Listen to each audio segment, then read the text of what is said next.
a chance to check your work. All the recordings will be played once only. The test is in 4 sections.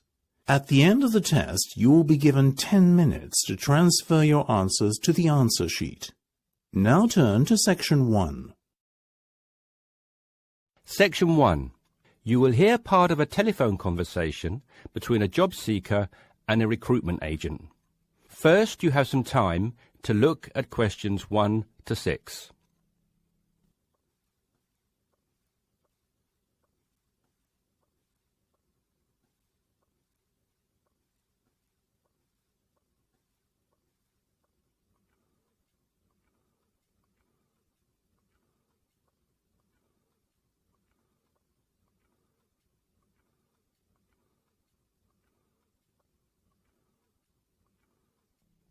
You will see that there is an example that has been done for you. On this occasion only, the conversation relating to this will be played first. Yes, so that's Janet Thompson. Would you like me to spell it? If you wouldn't mind, thank you. Just a surname, please. No problem. It's Thompson. The job seeker's surname is Thompson, so you write Thompson in the space provided. You should answer the questions as you listen because you will not hear the recording a second time. Listen carefully and answer questions 1 to 6. Yes, so that's Janet Thompson. Would you like me to spell it? If you wouldn't mind, thank you. Just the surname, please. No problem. It's Thompson. Great. Now, Janet, before we go through the openings I have here in front of me, might I just take a few more details to complete your profile on my system? Of course. What would you like to know? Well, let's start with your email address, please. OK, janthompson@hort.net. I see. Is that Jan as in Jan? No, that wasn't available. I had to make do with Jann. Here, let me spell it for you again, just to be sure. JANNTHOMPSON@hort.net. Much obliged. And could I ask, do you have your referee details to hand? Yes, what do you need? I need 1 work reference and 1 character reference from a friend or colleague. OK, for a work reference, there's Jane Foote. She's my former boss at Bermuda Girls' School, head of English. OK. My personal referee is Monica Carbody. Mon and I have been best friends since we met in Bermuda in 1991, when she was deputy head of English under Mrs. Foote. Perfect. And you mentioned, of course, that you're an English teacher, but are there any additional subjects you're qualified to teach? Yes, I have a diploma in special needs, and I can also do history to GCSE level. Very good.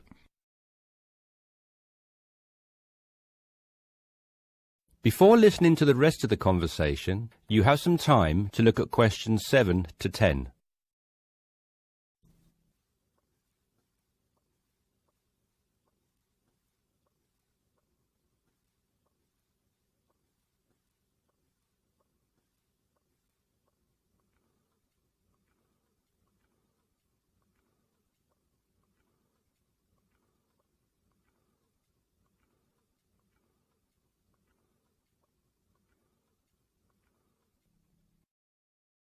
Now listen and answer questions 7 to 10.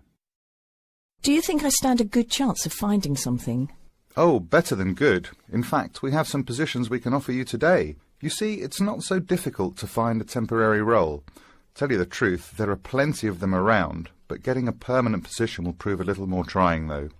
Would you be prepared to take up a position short-term? Of course, anything that pays. Excellent. Well, there are 3 positions that I can offer you right now. The first is a teacher of English in LaSalle School. I'm sure you know it, right in the city centre. Yes, near where I live, actually. Even better. Well, it's a 6-month contract, and the very attractive thing about this role is that the head of English at LaSalle will, if she's satisfied with your performance after 6 months, offer to make you a permanent member of staff. Wow, that's food for thought. It certainly is, bearing in mind what I said before about how hard it is to find a permanent role. The second position I have to offer you is in a school near Chelsea. It's called the Chelsea Free School. Are you familiar? I can't say that I've heard of it. Well, this contract is for 1 year, which is a lot better, looking at it from a short-term job security perspective, than the first role I mentioned. But you also have to realise that you are a temporary replacement for a female teacher who has taken maternity leave. There is no prospect of the position being made permanent. I see. I have one other vacancy at the minute, though I doubt you'll find it quite so appealing. It's situated in rural Cambridgeshire. I'll spell that just in case you want to take it down. CAMBRIDGESHIRE.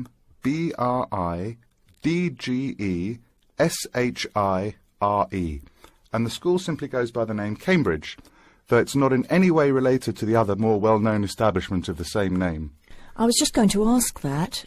What a lovely location, though, eh? Yes, but there's a catch. It's only a 6-week contract to cover for someone on extended sick leave. I see. Well, I guess that's ruled out then. What sort of salary can I... That's the end of section 1. You have half a minute to check your answers.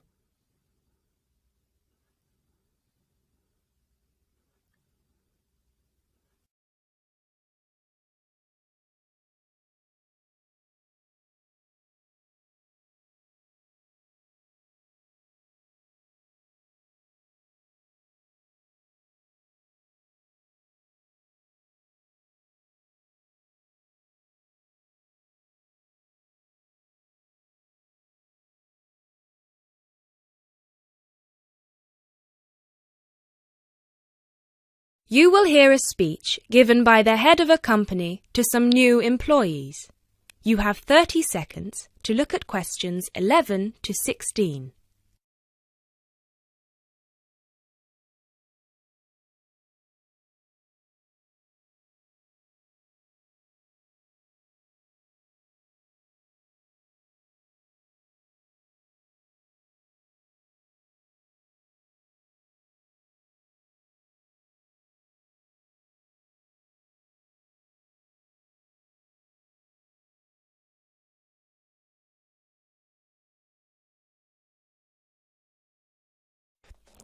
First of all, a warm welcome to Barker's Country Safaris. We're delighted to have you all on board for this season.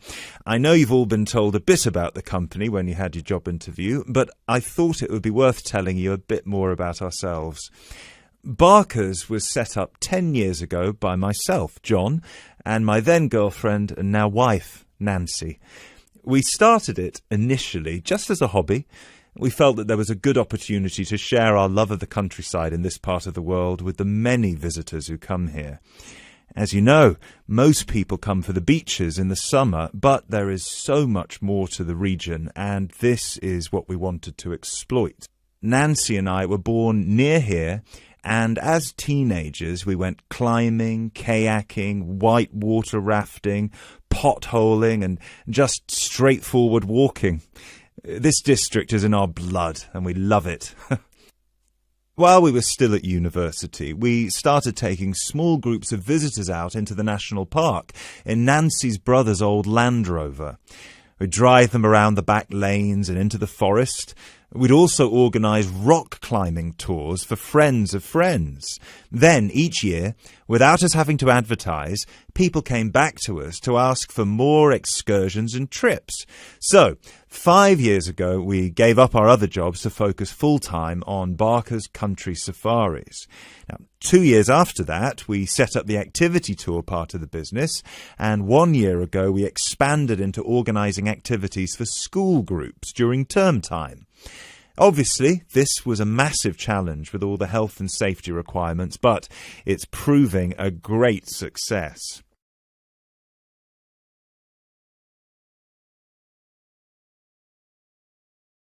You now have 30 seconds to look at questions 17 to 20.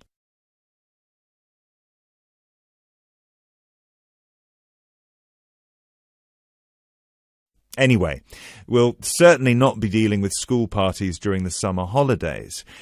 Our clients for the next 3 months are mostly family parties or groups of friends, and I'd like to talk a bit now about the tours we offer and what your responsibilities will be. Our most popular excursion is the Woodland Tour and Trail. Now, often this is sold out and we have all of our 10 jeeps in convoy with 8 people in each jeep. It's a lot of fun. These tours really offer a taster of what we can provide. So as both driver and guide, it is important that you do a good job here so they come back for the bigger tours. I will talk about the commission package later. As the summer days are so long, we have 3 tours each day, but you will not be expected to work on more than 2 of them. Morning tours start at 8 a.m. and go to midday. Afternoon tours are from 2 p.m. to 6 p.m. and then evening ones 7 p.m. to 11 p.m. All the tours follow the same route, and you should have made yourselves familiar with all the key information. This was provided to you in the information pack you were sent when you accepted the job offer. This is important, so if you haven't had time yet, please do so now. Our second most popular tour is the Family Exclusive. Now, this tour is for the whole day and for only one group. Usually it is just one jeep, but sometimes there are 2 if the party is large. These tours go from 10 a.m. till 5 p.m. and include lunch at the Brown Bear in Lower Middleton. We have a number of different routes for these tours, as we don't want our premium clients being made to feel that they are part of a large package deal. You'll be told which route to take with your weekly schedule. Now, I'd like to move on to these specialty tour packages. These are the ones that we're keen to book people on once they've done the Woodland Tour and Trail trip.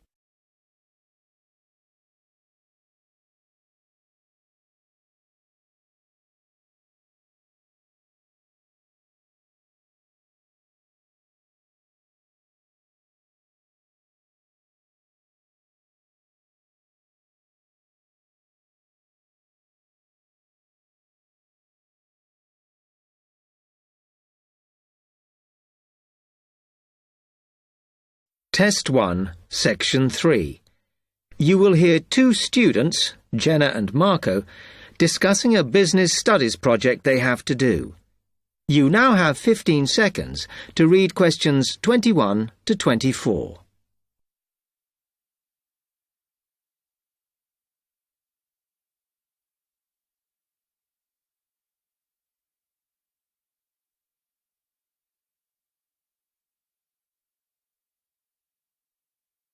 Come on, Marco. We've got to get on and sort out this project for Professor Buckley. Hang on. I want to make sure we've got all the information. Now, where are we? Well, today we need to sort out exactly what we're going to do and how we're going to divide the work up. Okay. How long have we got, by the way? The end of term is April 6th. And he said to hand it in on week 8, so that's March 25th at the latest, because the beginning of that week is the 21st, so not long. Right. Have you got the notes there? Yes. He wants us to do a fairly small-scale study, like the last one, on whether or not businesses were offering more benefits to staff. And we've now got to look at the rise in older workers. It should be fairly straightforward. Yeah, as long as we keep it small. Who's marking it? I don't know. Sometimes he gets the PhD students to mark it for him. Oh, actually, it just says here, a senior lecturer. I suppose it's too much for Professor Barclay to do them all. Yeah. Anyway, how are we going to go about this? Well, we have to decide how big we want it to be and who... Yeah, but I think we must sort out a timetable for the project. Otherwise, nothing will get done. Okay. Do you want to do that? All right. I'll do it as soon as we finish here. You now have 15 seconds to read questions 25 to 27.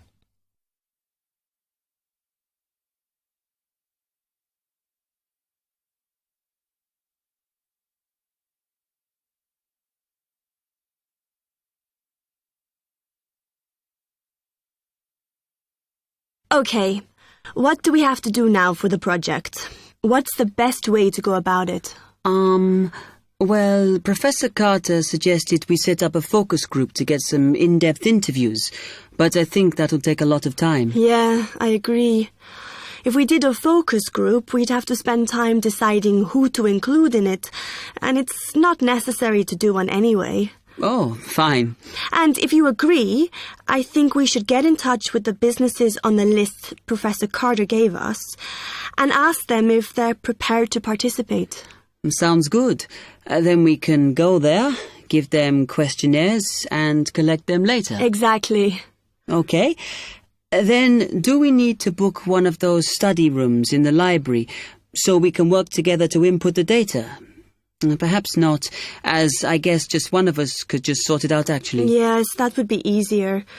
A lot of what we're doing is qualitative, so it'll be writing up rather than statistics. No software for that, I'm afraid. And I think it would look better if we had actual shots of some of the staff, because we're citing appearance as a factor in employability, aren't we? Yeah, okay. I'll factor that all in when I sort everything out tonight. You now have 30 seconds to read questions 28 to 30.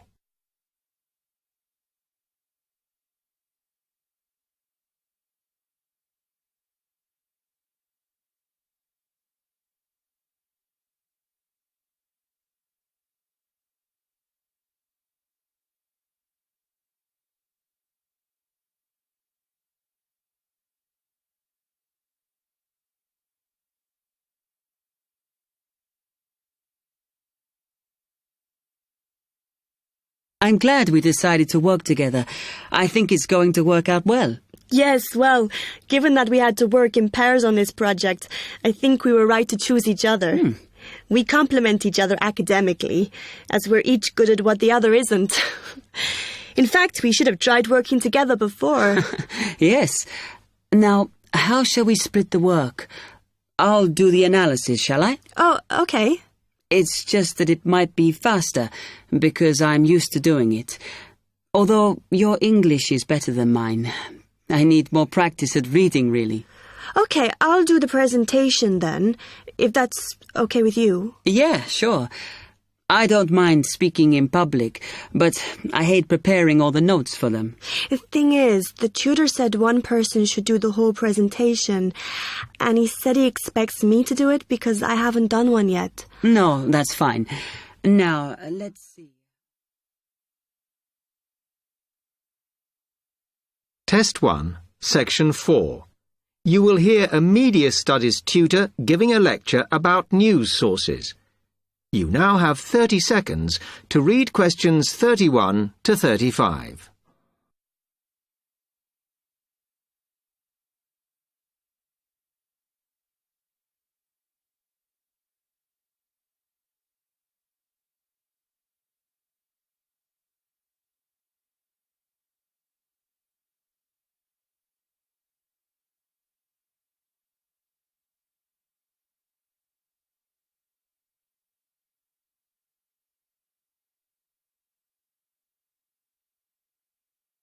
Okay, now many of you will have heard about the predicted death of newspapers, as people increasingly access the TV and the Internet for their news.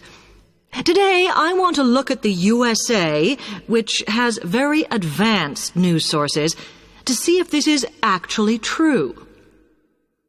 In the USA, the main news sources without doubt are TV, the Internet, and the press.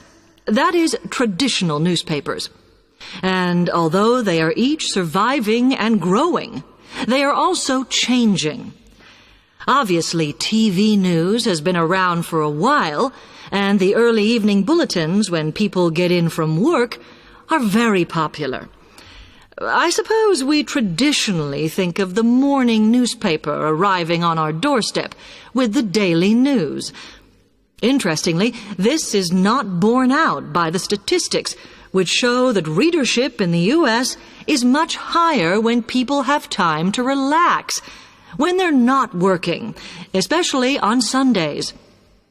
The Internet is also a popular weekend activity, but shows no variation with weekday access. So people are using the different sources in different ways. Interestingly, local radio has been hit less by the grip of quite strong local newspapers than by the Internet, which is seen to offer a better regional service. But just because the Internet is seen as the new force in news media does not mean it is dominant. Television has, of course, been global for a while.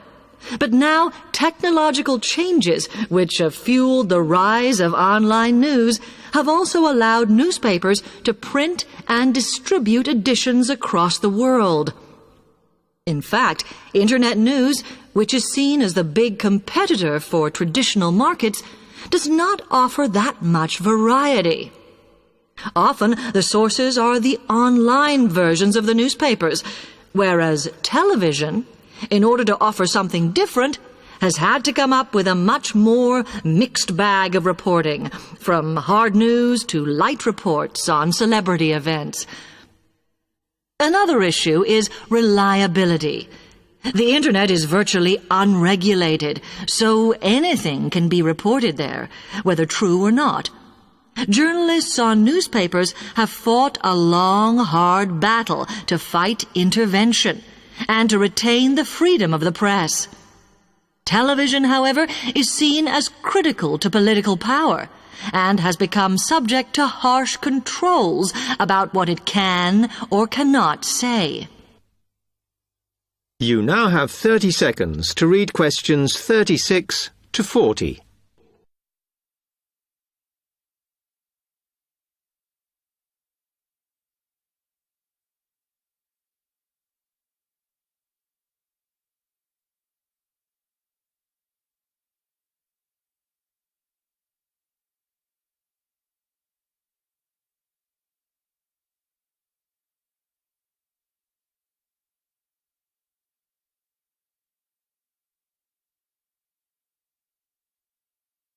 Now, one very critical factor in keeping newspapers alive and well in the USA has been their approach to advertising.